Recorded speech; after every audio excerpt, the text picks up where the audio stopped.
Hello ladies and gentlemen, and welcome to a Panoramic Studios YT video. I am Fadog, and today I just want to give you a quick informative video of what's happening with Subnautica. Putting a long story short, there's been 3 updates and they are pretty big for the Xbox One. There is a current issue that was solved a while back, and that's with saving the game. But games and updates a lot of the times recreate bugs, and the saving bug has made a return. I'm not going to explain what it might do because I could be completely wrong in my assumption and I'd get the blame for people's shit not saving. So basically, there's an issue with saving and it says that you saved it but you really didn't, and it throws you back quite a bit. It is very irritating because I did a 45-minute episode and it throws me back like 25 to 30 minutes of gameplay, and that irritated my life because now I have 30 minutes of not usable footage because I can't carry on from where I left it. Unfortunately, until they have come out with a fix for the saving issue, I won't be releasing another episode. I'll be rebooting the whole series as soon as I can, so when I can get to recording them again,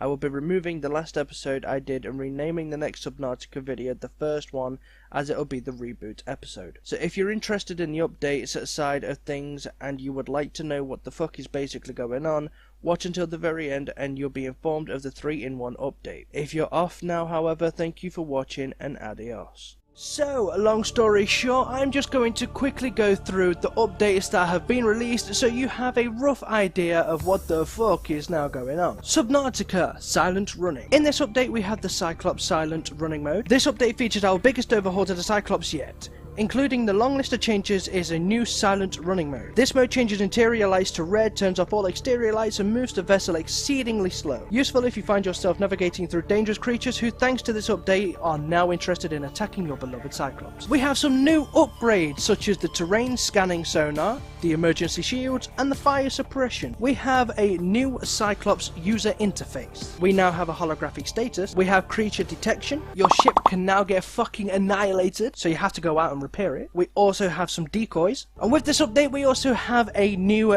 game user interface. Many of the resource models have been changed. Some creature eggs have also been changed.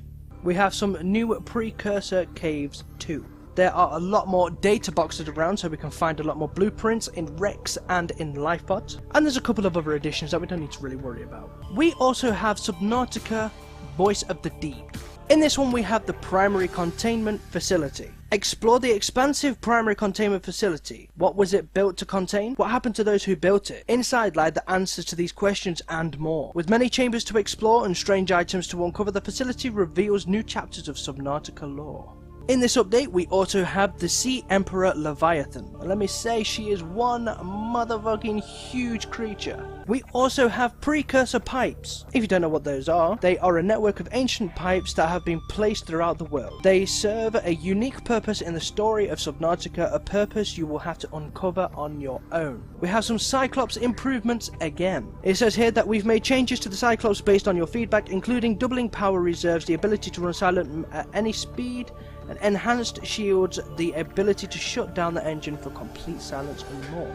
There is a section on here that says leveling up. Many areas have been added to and improved. Precursor teleporter caves have been placed in both the Ghost Forest and the Bulb Zone, formerly known as the Koosh Bush Zone. The crag fields have also had new additions. Life Pod 7, an unusual life pod, makes an appearance in the crag field filled with eclectic goods. PDA, new user interface for the PDA has been added, making the player experience much better when using the PDA. Other improvements: batteries and power cells now charged to the appropriate levels. Air tanks no longer stack in inventory, but a new tank has been added that holds as much as 3 times the standard tank of air. A lot of optimization is being implemented in this update to create a more seamless experience. And last but not least, the Subnautica Ghost update. In this update we have the Ghost Leviathan. Frightening and deadly, a new Leviathan lurks deep under the surface. The Ghost Leviathan can be found haunting the Void, Grand Reef and the Lost River. Always keep one eye on the open ocean in case one decides to pay you a visit. There is now a cure with Enzyme 42.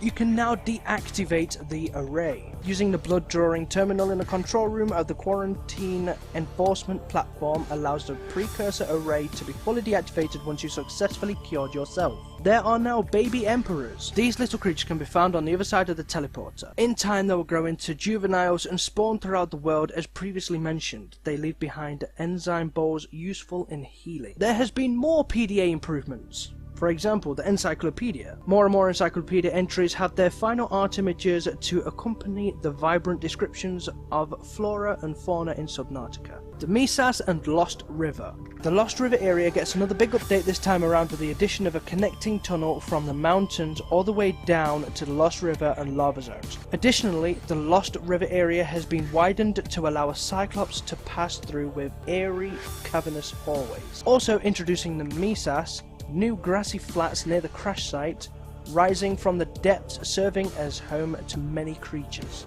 The Reaper has had a few texture updates, so it looks a lot more shiny with the new texture. And yet again there has been another Cyclops update. Cyclops 4.0. Here's a little snapshot of everything they've done in Cyclops 4.0. Improvements and additions. The crafting tree has been reworked, ultra high capacity air tank added, optimization, prawn suit sitting animation to aid in reaching power cells, storage and upgrade slots on land, knives no longer damage bases, and new wrecks added to dunes and Space Reef. And that is absolutely everything for the updates. Apologies if you went through all that and you didn't give two shits but you couldn't be asked to skip the video.